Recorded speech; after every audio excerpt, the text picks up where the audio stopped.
For 40 years, the rules of gaming were simple: a console is most expensive on day one, and it only gets cheaper from there. But in 2026, Sony just shattered that reality. If you thought the PS5 was finally going to be affordable 6 years into its life, think again. We are witnessing an unprecedented break in the economic model of gaming. Sony has rolled out massive price hikes across the globe.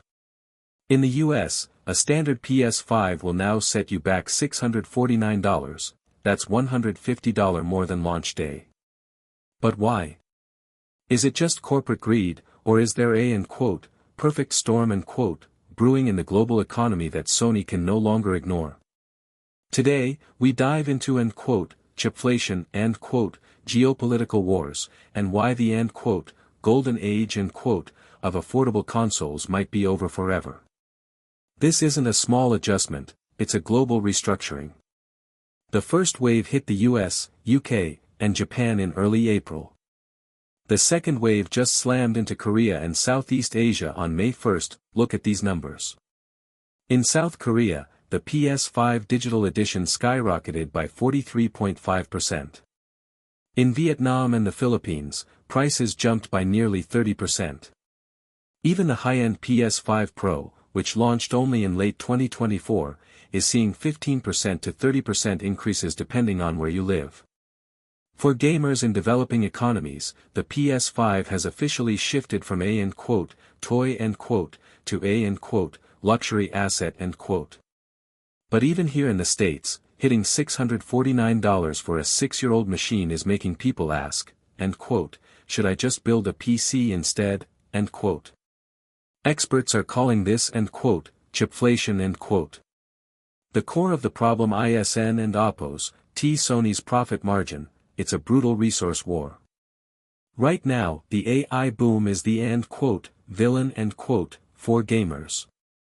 Giants like NVIDIA, Microsoft, and Google are in an arms race to build massive data centers.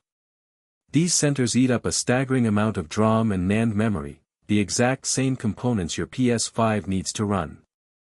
When chipmakers like Samsung and SK Hynix have to choose between selling chips for high-profit AI servers or cheap game consoles, they choose AI every time. DRAM prices surged 172% year-over-year by late 2025. This creates a paradox: the PS5 manufacturing process is mature, but the raw ingredients are more expensive than ever. As if the chip shortage wasn't enough, geopolitics stepped in. The outbreak of war in Iran in early 2026 caused a massive bottleneck in global energy. For a heavy, bulky product like the PS5, logistics costs are a huge factor. Shipping prices have hit record highs. Toss in new US tariffs on trade partners, and Sony was left with a perfect storm They either had to raise prices or lose money on every console sold, and Sony chose to protect their bottom line. Here is the weird part. When Sony announced the price hike in March, people didn't boycott. They panicked. According to Circana, PS5 sales in the US actually doubled in the week ending April 4th. It's the FOMO effect, fear of missing out. Gamers realized that $499 was a steal compared to the new $649 price tag. But this is fake growth Analysts warn that by pulling future demand into the present, Sony might see a massive sales slump in the second half of 2026. And what about the PlayStation 6? The days of the $499 console are dead. Analysts now predict the PS6 could launch between $700 and $800. If inflation stays this high, we might even see a 50% price increase over the PS5's launch price. We are witnessing the end of an era. For decades, consoles were the affordable way to play.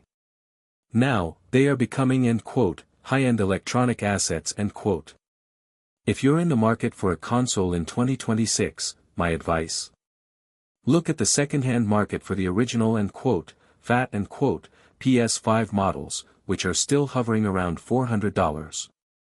Or, if you and Oppos, buying new, look for bundles that include games to offset the cost. Sony is betting that if the games, like the upcoming Grand Theft Auto 6, are good enough, you will pay any price they ask. But is there a limit? At what point do we just say no? Let me know in the comments, is $649 too much for a PS5? Are you switching to PC? I'm Tech Perspective, and this is the future of gaming. See you in the next one.